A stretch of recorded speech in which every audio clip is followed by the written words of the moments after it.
നിയമസഭാ തെരഞ്ഞെടുപ്പിന് മുമ്പ് സഭാ നേതൃത്വമായി അടുക്കാൻ LDFിന്റെ നിർണായക നീക്കം. Justice JB Koshy commission report ഉടൻ പുറത്തുവിട്ടേക്കുമെന്ന് കേരള കോൺഗ്രസ് എം ചെയർമാൻ ജോസ് കെ മാണി 24നോട്. കന്യാസ്ത്രീകളുടെ പെൻഷൻ പ്രഖ്യാപിച്ചത് റിപ്പോർട്ടിന്റെ അടിസ്ഥാനത്തിലാണ്. 13-ാം തീയതി റിപ്പോർട്ടുമായി ബന്ധപ്പെട്ട ചർച്ച നടക്കുമെന്നും ജോസ് കെ മാണി പറഞ്ഞു. ഇപ്പോൾ സഭയായിട്ട് ബന്ധപ്പെട്ട് നമുക്കറിയാം സിസ്റ്റേഴ്സിനുള്ള അവർക്കുള്ള പെൻഷൻ, ക്ഷേമ പെൻഷനുമായി ബന്ധപ്പെട്ട് അതൊരു ആവശ്യമാണ്. ഇന്ന് JB കമ്മീഷൻ്റെ ഞാൻ മനസ്സിലാക്കുന്ന അതിനകത്തൊരു ശുപാർശയിലും ഒരു കാര്യമാണ്. ഇതിപ്പോൾ ചെയ്തു കഴിഞ്ഞു. ഇപ്പോൾ അധ്യാപകരുടെ നിയമനവുമായി ബന്ധപ്പെട്ടുള്ള വിഷയമുണ്ട്. അത് സഭ പറയുന്ന കാര്യമാണ്. അത് സുപ്രീം കോടതിയുമായി ബന്ധപ്പെട്ടാണ്. അപ്പോൾ അത് എത്രയും പെട്ടെന്ന് ആ കേസ് അഡ്വാൻസ് ചെയ്ത് സുപ്രീം കോടതി കൊണ്ട് അതിന് കൃത്യമായിട്ട് പറഞ്ഞിട്ടുണ്ട്. സുപ്രീം കോടതിയെ അതൊക്കെ അറിയിച്ച് സുപ്രീം കോടതി, കാരണം SLP കുറേ എണ്ണമുണ്ട്, അത് പലതരത്തിലുള്ള വാദങ്ങളുണ്ട്. JB കമ്മീഷനുമായി ബന്ധപ്പെട്ട് ഞങ്ങൾ മുന്നോട്ട് വെക്കുന്നു. എത്രയും പെട്ടെന്ന്, എനിക്ക് തോന്നുന്നു എത്രയും പെട്ടെന്ന് ആ റിപ്പോർട്ട് കൊടുക്കണം. അത് ഈ 13-ാം തീയതി ഉണ്ടാകും എന്നാണ് ഞാൻ കരുതുന്നത്. ടോബി ജോൺസൺ കോട്ടയത്ത് നിന്ന് വിവരങ്ങളുമായി ചേരുന്നു. പറയൂ ടോബി.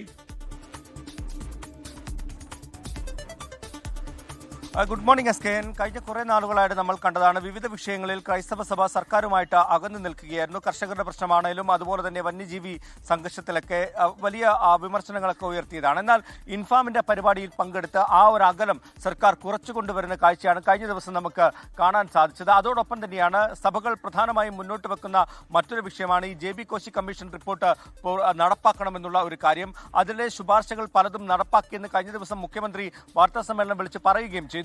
എന്നാൽ അതിലെ വിവരങ്ങൾ, വിശദാംശങ്ങൾ എന്താണ്, അതിലെ കണ്ടെത്തൽ എന്താണ്, ശുപാർശകൾ എന്നുള്ളത് പുറത്തുവിടണമെന്നൊരു ആവശ്യം സഭകൾ അതിശക്തമായിട്ട് തന്നെ ഉന്നയിച്ചു. കാരണം അത്തരം കാര്യങ്ങൾ നടപ്പാക്കിയെന്ന് പറയുമ്പോൾ അതൊന്നും പ്രഥമദൃഷ്ട്യാ കാണാൻ സാധിക്കുന്നില്ല. അതുകൊണ്ട് തന്നെ എന്തൊക്കെ കാര്യങ്ങളാണ് നടപ്പാക്കിയത്, എന്തൊക്കെയായിരുന്നു ശുപാർശകൾ എന്നത് പുറത്തുവിടണമെന്നൊരു ആവശ്യം ശക്തമായി തന്നെ സഭകൾ ഉന്നയിച്ചിരുന്നു. ഈ ഒരു കാര്യം നമ്മൾ ശ്രദ്ധയിൽപ്പെടുത്തിയപ്പോഴാണ് ജോസ് കെ മാണി ഇങ്ങനെ ഒരു പ്രതികരണം നടത്തിയത്. അതായത് ഈ കന്യാസ്ത്രീകൾക്ക് പെൻഷൻ നൽകുന്ന അടക്കമുള്ള കാര്യങ്ങൾ ഈ JB കോശി കമ്മീഷൻ റിപ്പോർട്ടിന്റെ ഭാഗമായിട്ട് വന്നത് തന്നെയാണ്. അത് പുറത്തുവിടാനുള്ള നടപടികളിലേക്കും സർക്കാർ കടക്കുകയാണ്. 13-ാം തീയതി ഇതുമായി ബന്ധപ്പെട്ടൊരു ചർച്ചയുണ്ട്.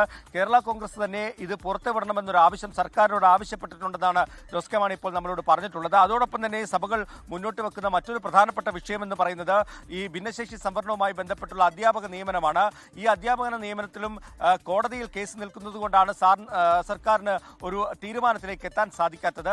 അതുകൊണ്ട് തന്നെ അത് പരിഹരിച്ച് പ്രശ്നങ്ങൾ പരിഹരിക്കുന്നതിന് വേണ്ടിയും കോടതിയെ സമീപിച്ച് കൃത്യമായിട്ടുള്ള കാര്യങ്ങൾ നടപ്പാക്കുന്നതിന് വേണ്ടിയുള്ള നടപടികളിലേക്കും സർക്കാർ ഉടൻ തന്നെ കടക്കുമെന്നാണ് ഇപ്പോൾ ജോസ് കെ മാണി പറഞ്ഞിട്ടുള്ളത്. എന്തായാലും ഇതിന്റെയൊക്കെ ഒരു മൊത്തത്തിൽ കാര്യങ്ങൾ നോക്കുകയാണെങ്കിൽ ഈ നിയമസഭാ തെരഞ്ഞെടുപ്പിന് മുമ്പ് സർക്കാരുമായി ഏറെ LDFുമായി ഏറെ അകന്നു നിന്നിരുന്ന ക്രൈസ്തവ സഭകളെ ഒപ്പം നിർത്താനുള്ള ശ്രമങ്ങൾ ഇതിനോടകം തന്നെ LDFും സർക്കാരും ആരംഭിച്ചിരിക്കുന്നു. അതിൽ പ്രധാന പങ്ക് വഹിക്കുന്നത് കേരള കോൺഗ്രസ് M ആണെന്നുള്ള കാര്യത്തിൽ യാതൊരു സംശയവുമില്ല. കഴിഞ്ഞ ദിവസം ഇൻഫാമിന്റെ പരിപാടിയിൽ കണ്ടപ്പോൾ അതിന്റെ ചുമതലയിലുള്ള ആളുകൾ സർക്കാർ ഉന്നയിച്ച ആവശ്യങ്ങളെല്ലാം അംഗീകരിച്ച് നൽകി എന്നുള്ള പ്രസ്താവന നടത്തുകയൊക്കെ ചെയ്തു. അങ്ങനെ സഭകളുമായി കൂടുതൽ അടുക്കാനുള്ള ശ്രമമാണ് ഇപ്പോൾ LDFും സർക്കാരും നടത്തിക്കൊണ്ടിരിക്കുന്നത് എന്നുള്ള കാര്യം വ്യക്തമാണ്. വരും ദിവസം ഈ JB കോശി കമ്മീഷൻ റിപ്പോർട്ട് കൂടി പുറത്തുവിടുന്നതോടെ ഒരുപക്ഷെ ആ അകലം കുറയുമോ എന്നാണ് ഏവരും ഉറ്റുനോക്കുന്നത്. എന്തായാലും അതുമായി ബന്ധപ്പെട്ടുള്ള ചർച്ചകൾ 13-ാം തീയതിയോ 14-ാം തീയതിയോ നടക്കുമെന്നാണ് ജോസ് കെ മാണി ഇപ്പോൾ നമ്മളോട് പറഞ്ഞിട്ടുള്ളത്. ലോകത്തെവിടെയായാലും ഏത് സമയത്തും 24 വാർത്തകളും ഓഗ്മെന്റഡ് റിയാലിറ്റി പാക്കേജുകളും എക്സ്പ്ലെയിനറുകളും വിശദമായി കാണാൻ ഞങ്ങളുടെ YouTube ചാനൽ നിങ്ങൾക്ക് സബ്സ്ക്രൈബ് ചെയ്യാം.